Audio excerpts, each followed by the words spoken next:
Hi there, back for part 2. I went through, as I said in the last video, I was going to do each parcel individually. So I went through those pieces that I couldn't untangle, and thank goodness I did it off camera because it took me ages. They were so matted together.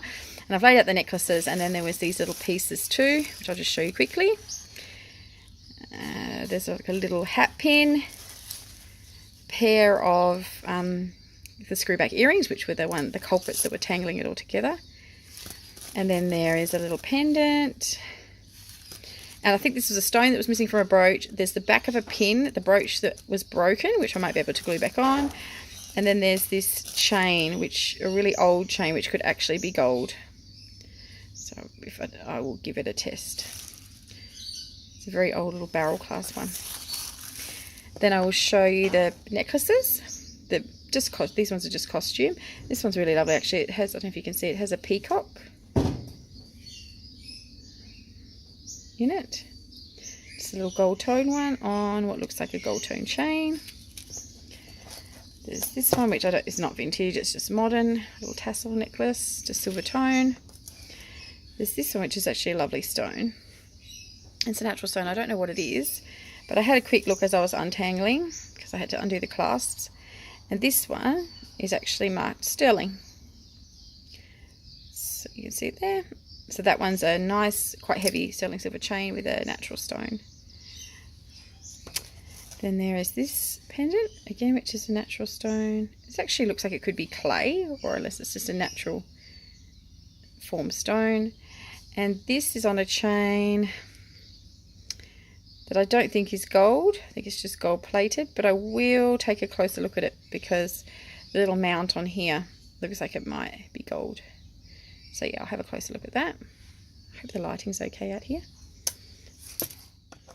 There's this piece, very old one, with a natural stone. When I say natural stone, it's because I just haven't researched what they are. It's got a really lovely mount to it. I believe this to be sterling silver. I can't see any marks just with a quick glance, but I will look later. And if anyone's interested, I can, like I said, pop in the comments which pieces turned out to be silver. And it's on a chain which isn't silver.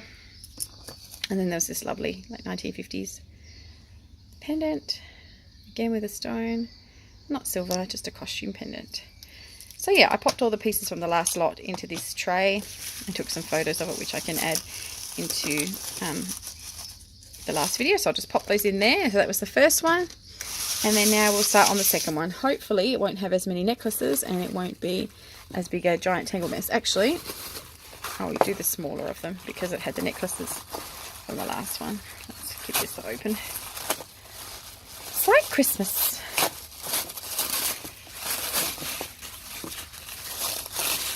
Let's see what's in here. Oh, this might be something big. Oh no, it's another bunch of goodies. Ooh, more brooches. Very exciting. Start with this one. This is lovely. Again, has that cairngorm or carnelian in the centre. And this one is marked 925 on the back. It's quite old because of the C clasp. I'll do a video, I think. My next video, I've got one more video to do after this because I have another lot arriving today, a sterling silver lot that I purchased from a lady. So I'll do that video, and then after that I'm going to do a video about talking about different clasps and periods that they're from. And because I just got this lot and it's got quite a good range of ages in it, I'll actually use pieces from this lot and talk about the ages and how you can determine by the clasps. If that's something you'd like to watch, I can do that video next. So there's that brooch, which is silver, so I'll put it down here. There's this lovely brooch, 1950s, the panel with roses. It's not hand painted, it's a little lucite panel, and that's not sterling silver, but it's still very pretty, ornate brooch. So there. This is an early one, again with an early C clasp, rhinestone. It could have even been a buckle, this one too. It's missing a couple of stones, but still very lovely. It will come up amazing with a clean. Put that with our antique ones. There's this brooch. Silver tone, swirl pattern. Nothing exciting, but very pretty. Another brooch, rhinestones. Looks like it's had a replacement clear one at the top. and a clear one there. No marking on that one. Very lovely. Don't know if you can hear in the video, it'll be interesting to listen back later, the birds in the tree behind my house. They're having a good old sing this morning.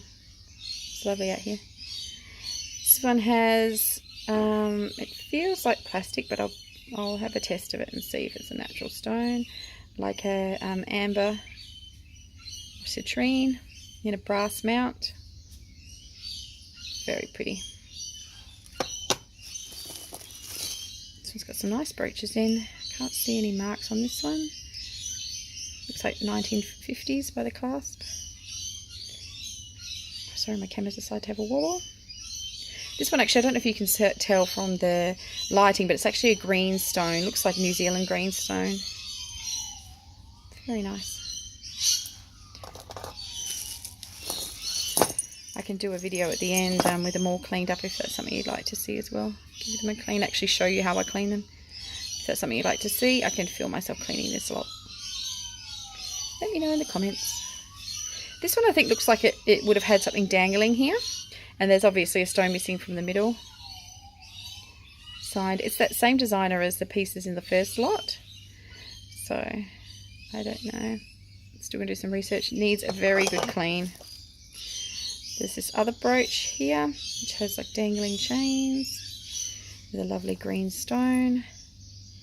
No markings, but very pretty. Very excited about all the brooches in this lot.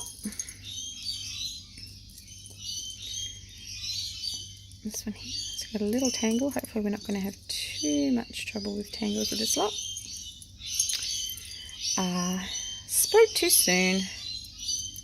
There we go. So it's got an early C class, this brooch too.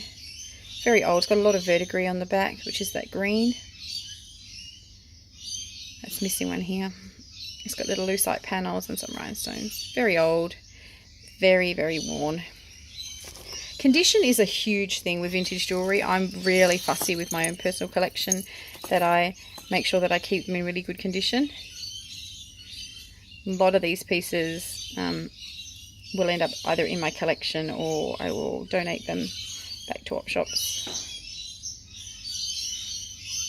This is lovely. It's a little umbrella, like petty point umbrella, and it has like a little purse. So cute. Very unusual little brooch. I've actually started up Facebook, Instagram, Pinterest and Twitter. So I'll be taking a lot of close-ups of these pieces and putting them on Instagram. It's the Asset Girl on all of them. If you want to search up and follow me, because these pieces I'm definitely going to take photos of, these ones that are really unusual, and pop them up on Instagram. This is a lovely brooch. It looks like it was marcasites at one point, but a lot of them had fallen out. It's an eagle. I can't see a silver mark at first glance, but it is an early clasp. It's actually over. I'm going to have to get a pair of pliers to open it up. Maybe silver. Oh, like I said, I'll have a closer look. Very lovely early brooch. It's a little, it says silver on the back, silver pendant, and it is a ram. Ram for Aries. Very nice, and silver. Some little earrings, which are marcasite and pearl. They look silver to me. I can't see a mark at first glance, but I will test them. Very pretty little earrings. That one, oh, this one here is clearly marked underneath. Silver. Oh, sterling. It's got underneath, and it is a little dolphin. Sterling silver dolphin. There's just a little gold tone pendant. It's not gold, but I'll show it to you anyway. I don't know what that is. There's this vintage bracelet, which has those same green stones, like New Zealand green stone. It could even be a jade or a faux jade. Just a little bracelet. And this now, if you were to see it in person now, it is so dingy and dirty and disgusting. But when I have cleaned this, it will be beautiful. Cleaning makes all the difference. And this lady, when she had this lot, she likely went, oh, this is all nothing and not worth anything. but when it's cleaned, it will be gorgeous. What's this one here? This actually looks like coral, so without even seeing the clasp, this is very likely to be silver, but let's have a look. They look like little black and red coral sections, separated by beads. Let's see if my guess was right. It may not be. I can't see a stamp, but I'm definitely going to test it, because that is a really lovely little necklace.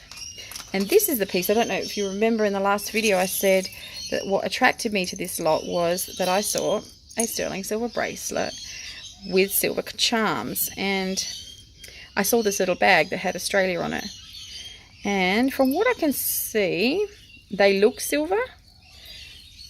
I'm going to have to go through each one. I'll just have to show you a quick. There's like a little bucket. This is like a water pump. There's a little horsey, man on horseback, a little yacht, a harp, which way it goes, a unicycle. It's called a unicycle. No, what are those ones called? Oh, can't think. There is a name for it. Penny farthing. Is that what it's called? That bike? Maybe. There's a little Aladdin's lamp. There is this cute little, looks like a little farmhouse, and you can, looks like you can open it from underneath. I'm not going to pull it too hard because I don't, oh, there it goes. Ah, you can see the inside of the house. So cute. What else is there? Little fish. I think that's most of them. Oh, no, and there's this one too. I don't know if you can see it. Don't know what that is. Looks like, again, feathers, maybe rolled feathers. Oh, and another one. Bagpipes. And they are all sterling silver. Oh, and something else. A little horseshoe. So yeah, that's the piece that attracted me in the photo. That alone is definitely going into my collection, and it is well worth the $50 that I paid for the entire lot. So very lovely. This video is only short, but I'm going to leave it at that for part 2, and I will go on now to the next bag. See you shortly.